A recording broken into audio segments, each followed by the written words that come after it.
थाहा छैन है मलाई चाहिँ एक्ज्याक्ट अब कति टाइम लाग्छ। ओए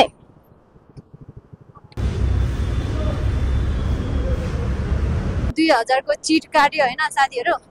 नुवाकोट यता बसुन्धाराबाट भित्र छिर्नुपर्ने मान्छे सादो बाटो गएको अनि साडी बाहिर चाहिँ फर्स्ट राइड हो। हेलो एभ्रीवन, गुड मर्निङ, नमस्ते, लास्तो फ्याफुल्ला, welcome back to my YouTube channel. I hope हजुरहरू सबैजना सन्चै हुनुहुन्छ होला। म पनि सन्चै छु। एन्ड आज चाहिँ म जाँदैछु नुवाकोट, काठमाडौँ भ्याली बाहिर अलि लङ फर्स्ट टाइम जान लागेको हो, सोलो राइड, त्यही पनि नुवाकोट हैन। लेट्स सी है कस्तो हुन्छ बाटोमा, हेरौँ है त। अब चाहिँ हामी बाटोमै भेट्छौँ। ल है साथीहरु, अब चाहिँ म निस्किन्छु।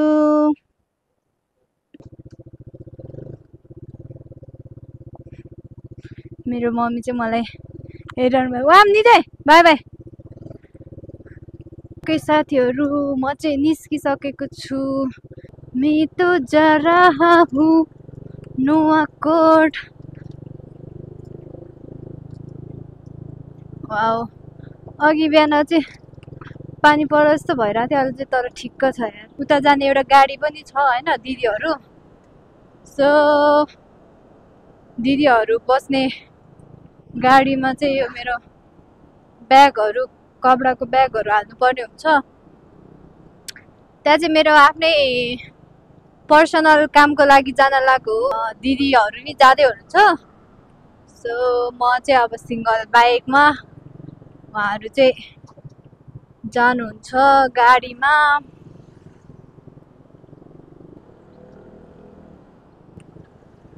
म चाहिँ आइपुगे पिपल बोट। अब यहाँनिर एकछिन कुरेर बस्नु पर्ने हुन्छ।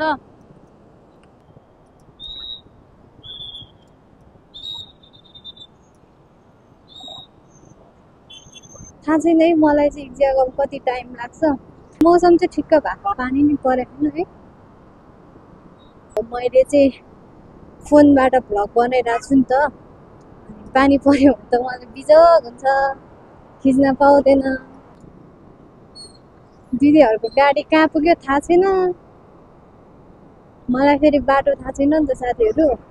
एकै बाइक भएको भए चाहिँ अब सँगसँगै जान पनि त सकिन्थ्यो नि त हैन। अब फेरि गाडी बाइक अब अगाडि छिर्दाखेरि गाडी पछाडि हुन्छ। अनि अघि नै म कुरिरहेको थिएँ, अनि अगाडि पठाएको थिएँ सँगसँगै जान्छु भने कहाँ पुग्यो। मम्मी चाहिँ मलाई भन्नुहुन्छ क्या, अनि अब अहिले नै धेरै रोडमा जाने, टाढो जाने काम नगर भन्नुहुन्छ क्या। त्यो पनि ठिकै हो हुन त हैन। अनि भयो नि, अब घरमै बसिराख्यो भने त कहिले पनि उयो हुँदैन नि त, कहिले पनि कन्फिडेन्स नि बढ्दैन। म चाहिँ यस्तो लाग्छ, अब नजिक भए पनि हैन, हिँडेर बानी गर्नुपर्छ के, नजिक राइड गएर भए पनि।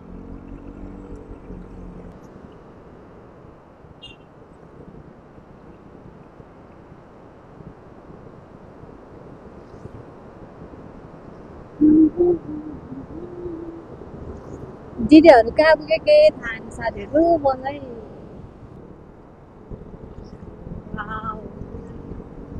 मेरो चाहिँ यो तपाईहरुलाई थाहा नै छ है, मेरो भ्लग हेरिरा मलाई फलो गर्नु भएको छ भने चाहिँ हैन, मेरो चाहिँ यो भ्याली बाहिर चाहिँ फर्स्ट राइड हो। आई डोन्ट नो हैन कस्तो हुन्छ।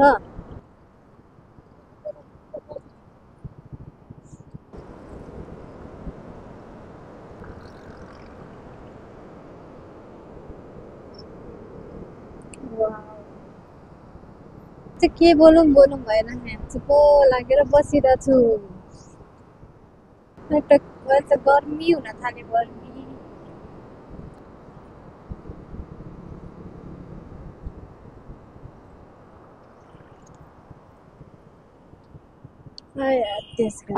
ओए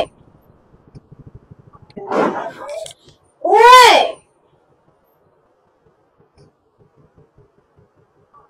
कस्तो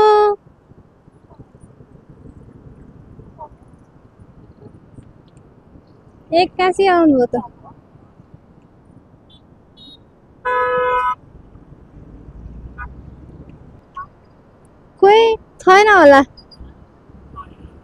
ओके हो भर्खर भर्खर सिकाए जस्तो छ अब मैले चाहिँ केही नै भनिनँ किनकि अब मैले भर्खर भर्खरै चलाइरहेको हो होइन त्यही भएर चाहिँ मैले केही भन्दिनँ त्यस्तो केही नै भएको छैन रहेछ बाइक पनि सो कहिलेकाहीँ भइहाल्छ मान्छेबाट गल्ती होइन केही भएको छ भने फेरि केटी नै रहेछ है ठिकै छ आफूले बिस्तारी चलाए पनि अब पछाडिबाट कतिखेर हानिदिन्छ भन्ने थाहा हुँदैन घरबाट पनि अब यस्तो बाइकहरू चलाउनको लागि अनि यताउता गर्नलाई दिनुहुन्न के मम्मीहरू पनि डराउनुहुन्छ नि त त्यस्तो भएपछि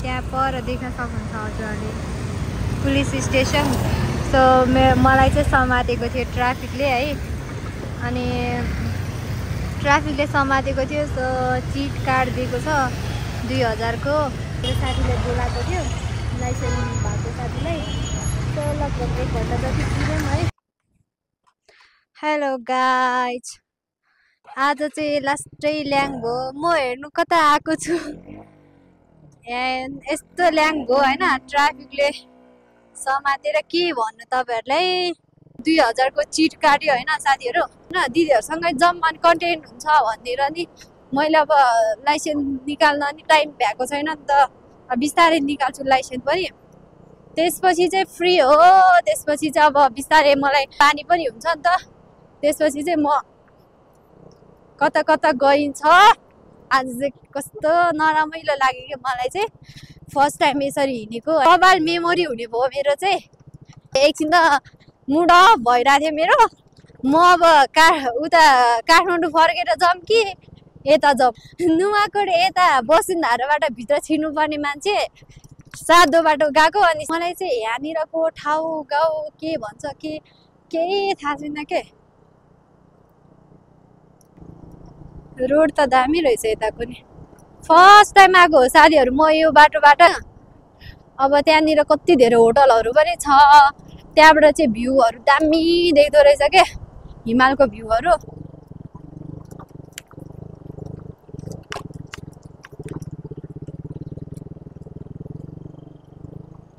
ओइ कस्तो भिड रहेछ यार बाटो त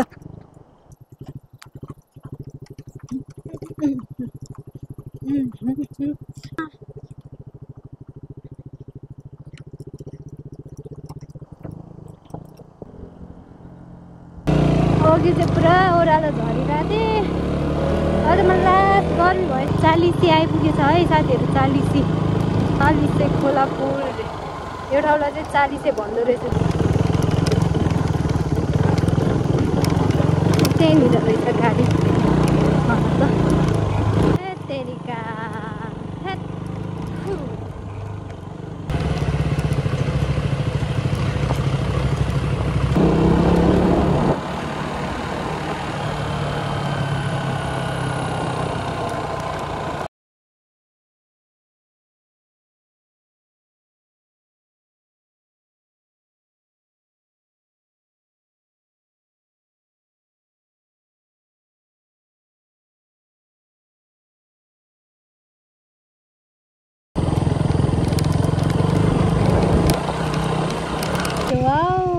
सही टाइममा आएछु म देख्न सक्नुहुन्छ हेर्नु न मौसम यस्तो दामी खोल्या कि हो माई गड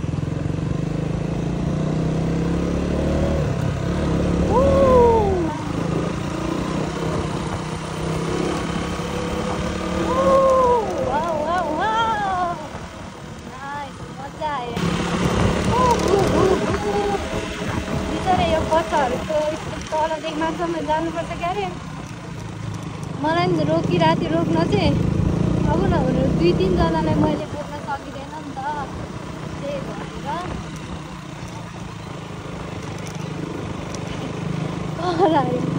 बच्चाहरू केटी केटी भन्दै चाहिँ भन्दै गरेर न त यत्रो दुःख गरेर आएको छु होइन बाटो बिर्सी यतिको त हुनु पर्यो नि त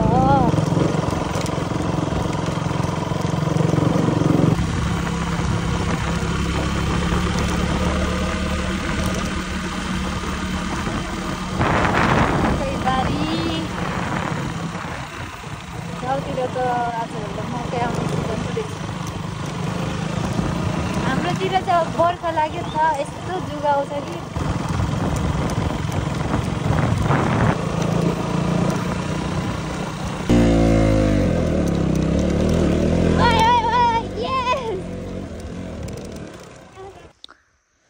ल साथीहरू देख्न सक्नुहुन्छ म आइपुगिसकेँ नुवाकोट चिसापानी अनि आजको मेरो राइड चाहिँ खतरा भयो है एकदमै धेरै टाइमसम्म नबिर्सिने मेमोरीको कलेक्सन भयो भनौँ हैन म लगभग छुटेर दिदीहरूको गाडी सँगसँगै छुटेर चाहिँ 1 आवर चाहिँ भिडियो बनाउँदै अनि आफ्नै अब दिदीहरूलाई बाटो मलाई थाहा थिएन नि त अनि दिदीहरूलाई नसोधिकन फोन नगरिकन हैन उहाँहरूले फोन गर्नुहुन्छ भनेर फ्लाइट मोडमा बसेको थिएँ नि त मेरो फोन त कतिचोटि फोन गर्नुभएछ बिचरा अनि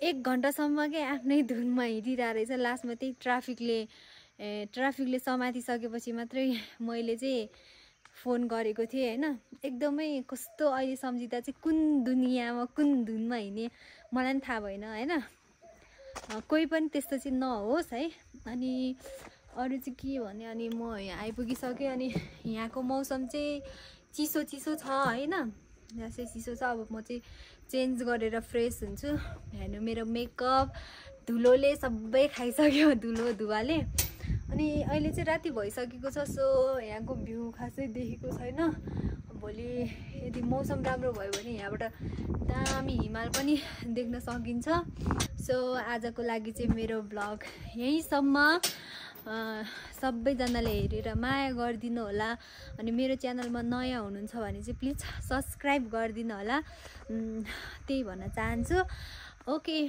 मेरो आजको भ्लग म यही इन्ड गर्न चाहन्छु नेक्स्ट भ्लगमा अब हामी भेट्छौँ बाई बाई